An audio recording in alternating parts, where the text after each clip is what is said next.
बुधवार को महाशिवरात्रि का त्योहार है और बेहद हर्ष और उल्लास के साथ हर साल महाशिवरात्रि का ये पर्व मनाया जाता है। हिमाचल प्रदेश में इसकी महत्ता और भी ज़्यादा है क्योंकि यहाँ देवभूमि के भक्तों की भगवान शिव पर अनन्य भक्ति है और श्रद्धा जो है वो पूरी तरीके से भगवान शिव पर हिमाचल प्रदेश के लोगों की रहती है। हम इस समय शिमला में हैं और शिमला का ये राधा कृष्ण मंदिर है और हर साल यहाँ पर महाशिवरात्रि के मौके पर बारात निकलती है और विवाह शिव जी का करवाया जाता है क्योंकि आप जिस तरह से जानते हैं कि महाशिवरात्रि के मौके पर भगवान शिव और मार पार्वती का विवाह हुआ था, तो उसी परंपरा का यहाँ पर हर साल निर्वहन किया जाता है। माता पार्वती और भगवान शिव का विवाह होगा और उसी की तैयारियां यहाँ पर चली हुई हैं। जिस तरह से आप जानते हैं कि बहुत महत्ता इस त्योहार की रहती है और लोगों के लिए भी एक श्रद्धा का पर्व रहता है। तो कैसा ये पर्व रहने वाला है, शिमला के राधा कृष्ण मंदिर में क्या होगा, हमारे साथ पंडित उमेश नौटियाल जी हैं। पंडित जी, पहले तो बहुत-बहुत स्वागत है आपका। ओम वंदे देवमापतिं सर्वगुरु वंदे जगत कारणम वंदे पन्नगभूषणं मृगधरं वंदे पशूनां पति वंदे सूर्यशशांक वन्यनयनं वंदे मुकंद प्रियम वंदे भक्तजनाश्रियं च वरदां वंदे शिवम शंकरम। भगवान भोलेनाथ की कृपा, माँ पार्वती की कृपा सब पर बनी रहे, इन्हीं कामनाओं के साथ आप सभी को शिवरात्रि पर्व की बहुत बहुत शुभकामनाएं। जैसे कि आपने भी कहा भी कि कल बुधवार 26 फरवरी को महाशिवरात्रि का पर्व है और शिवरात्रि के पर्व में एक विशेषता ये है कि शिवरात्रि का जो पर्व होता है हमारे जीवन में अनेक प्रकार के असाध्य रोगों को भी दूर कर देता है और जीवन में जो भी हमारी मनोकामनाएं रहती हैं, अगर एक शिवरात्रि का व्रत रखते हैं तो वो हजारों कोटि यज्ञ व्रत के बराबर होता है। और कहते हैं, शास्त्रों में भी बातें आती हैं कि हमारे जीवन में 4 चीजें बहुत महत्वपूर्ण हैं: धर्म, अर्थ, काम और मोक्ष। इन सबको प्राप्त करने के लिए शिवरात्रि से बढ़ कर के और कोई नहीं हो सकता है। तो जितने भी शैव भक्त हैं, जितने भी सनातनी हैं, अगर इस शिवरात्रि के व्रत को श्रद्धा पूर्वक और भक्ति पूर्वक करते हैं तो उनके जीवन में आने वाली जितनी भी परेशानियां हैं वो स्वतः ही दूर हो जाती हैं और हर जीवन में आने वाली जो सुख समृद्धि है उसी व्रत के माध्यम से पूर्ण हो जाती हैं। लेकिन उसके लिए भगवान भोलेनाथ की कृपा होना बहुत जरूरी है और उसके लिए शिवरात्रि से बड़ा माध्यम कोई नहीं हो सकता है। इस बार जो शिवरात्रि है 26 फरवरी को आपके दिन में 11:09 से चतुर्दशी तिथि लग जाएगी और साथ ही इसका जो समापन होगा 27 तारीख को रात्रि प्रातः 8:55 पे संपन्न होगा ये चतुर्दशी तिथि। तो इस अवधि में जितने भी भक्तजन हैं वो व्रत लेकर के भगवान शिव के सायुज्य को प्राप्त कर सकते हैं। और एक और बात है, शिवरात्रि का जो व्रत है, कहते हैं कि अगर इसको कोई विधि पूर्वक से करता है तो उसको माँ के गर्भ से पुनर्जन्म लेना नहीं पड़ता। इतना श्रद्धावान ये व्रत है। तो भक्ति भाव से, श्रद्धा से इस व्रत को करें। और जैसे कि आप हमारे मंदिर में भी देख रहे हैं कि इस बार शिवरात्रि का जो व्रत है, पिछले 8 सालों से यहाँ पे शिव विवाह का कार्यक्रम बड़े ही धूमधाम से किया जाता है। इस बार भी ये व्रत सभी शिव भक्तों के द्वारा ये किया जा रहा है। आज यहाँ पे हल्दी का प्रोग्राम होगा और साथ ही यहाँ पे भगवान शिव की पूजा आरंभ हो जाएगी। कल यहीं से राधा कृष्ण मंदिर से शिव की बारात निकलेगी जो पूरे बाजार में होते हुए राम मंदिर में, जहाँ पे माँ गौरा का यहाँ पे मायका बना रहा है, उसी में यहाँ पे बारात निकल करके वहाँ पे भगवान के जो फेरे होते हैं वो फेरे ले जाएंगे और साथ ही वापस आकर के यहाँ पे भगवान और माँ गौरा फिर शाम को वापस आएंगे।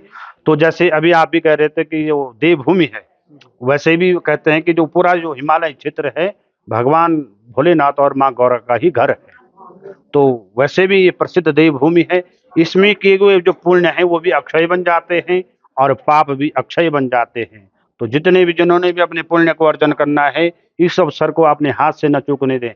और इस बार की जो शिवरात्रि है इसलिए भी महत्वपूर्ण है, इस बार क्या है, कुंभ पर्व है। और कुंभ का जो पर्व है पिछले 45 दिनों से ये चला हुआ है। कल उसका अंतिम दिन है, शाही स्नान होगा। तो अपने घर बैठे ही जो लोग अपने घरों में जो तीर्थों में नहीं जा सकते हैं, अपने घर में ही अपने स्नान के जल में गंगा जल डालें, तिल डालें और तीर्थ स्नान का लाभ वो प्राप्त कर सकते हैं अपने घर बैठे ही। और जैसे कि आपको पता है कि कल शिवरात्रि है तो इसका ब्रह्म मुहूर्त सुबह 5 बजे से ही इसका अमृत काल शुरू हो जाएगा। वहाँ पे भगवान शिव का पूजन, षोडशोपचार पूजन करें अपने घरों में या किसी देवालय में जा कर के। जो भगवान शिव का जो पार्थिव रूप है, शिव लिंग रूप है, उसका पूजन विधि पूर्वक से करें।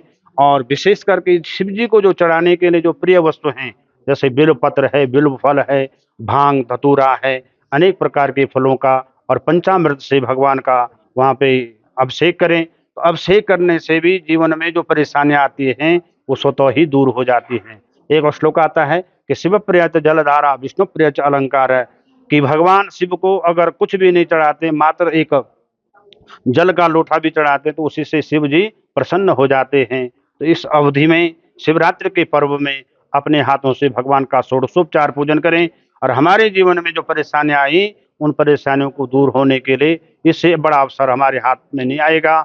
उसके लिए जैसे कि कहते हैं कि दिन भर क्या करें, ओम नमः शिवाय का उच्चारण करें। और सबसे बड़ी बात है महामृत्युंजय का मंत्र, इसका जाप करने से जिसको असाध्य रोग हैं, जिसके जीवन में विवाह में विलंब हो रहा है, व्यापार में रुकावटें आ रही हैं, तो उसके लिए शिवरात्रि का व्रत बहुत महत्वपूर्ण स्थान रखता है। और विशेष रूप से जो निषिद्ध काल है इस व्रत का, वो आपके 12:09 से शुरू हो जाएगा कल और रात्रि 12:59 तक, यानी कि 12 से लेकर के 1 बजे तक इसका निषिद्ध काल है। उस अवधि में भगवान शिव का पूजन, भगवान का मंत्र जाप करने से मनोवांछित फल की प्राप्ति होगी। और आपके चैनल के माध्यम से समस्त प्रदेशवासियों को, देशवासियों को और शिमला की जनता को मैं बहुत बहुत शुभकामनाएं देता हूं। भगवान भोलेनाथ की कृपा सब पर बनी रहे और सबको शिवरात्रि की बहुत बहुत शुभकामनाएं। पंडित जी, आपने एक ही बारे में विस्तृत जानकारी दे दी।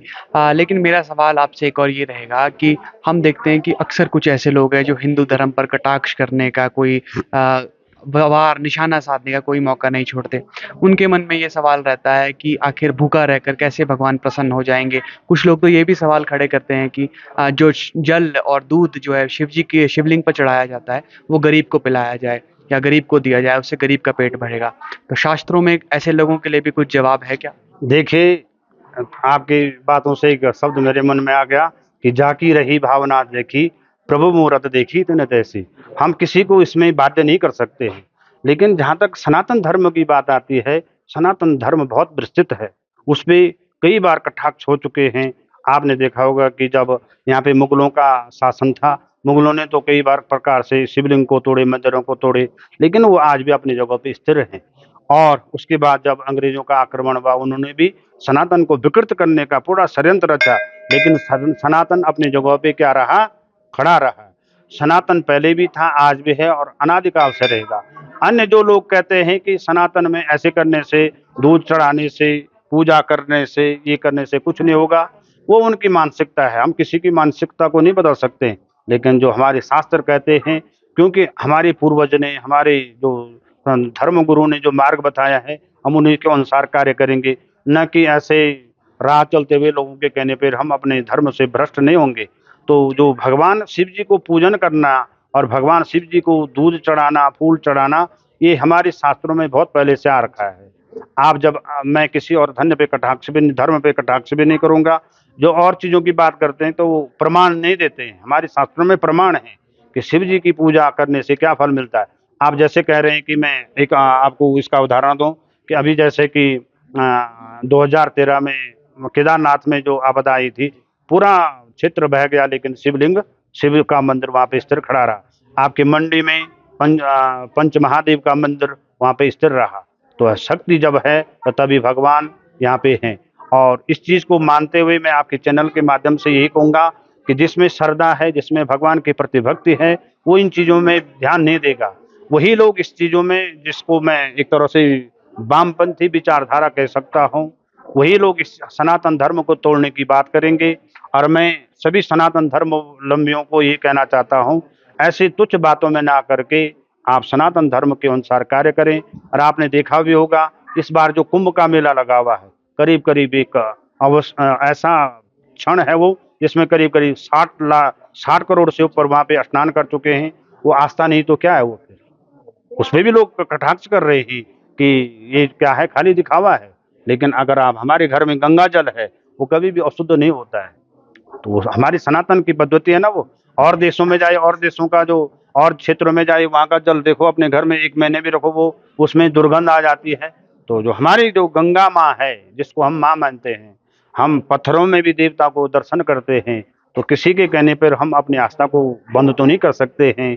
तो मेरा कहने का मतलब यही है कि किसी अन्य के कहने पर जो हमारी आस्था है वो न तो कभी कम होगी और जो शिवरात्रि का पर्व है, हम ऐसे व्यर्थ के अनर्गल चीज़ों को न मानते हुए हम भगवान शिव की आराध्य को अपनी पूजा में सम्मिलित होकर के तो शिवरात्रि में जो शिव विवाह का जो कार्यक्रम है, उसे बड़े हर्षोल्लास से मनाएँ। जी, पंडित जी आपने समय दिया, आपका धन्यवाद। तो आपने सुना महाशिवरात्रि का महात्म्य, क्यों व्रत रखना ज़रूरी है और किस तरह से व्रत की विधि रहती है, और साथ ही साथ पंडित उमेश नौटियाल ने उन लोगों को भी जवाब दिया जो अक्सर सनातन धर्म पर कटाक्ष करने का और निशाना साधने का कोई मौका नहीं छोड़ते हैं।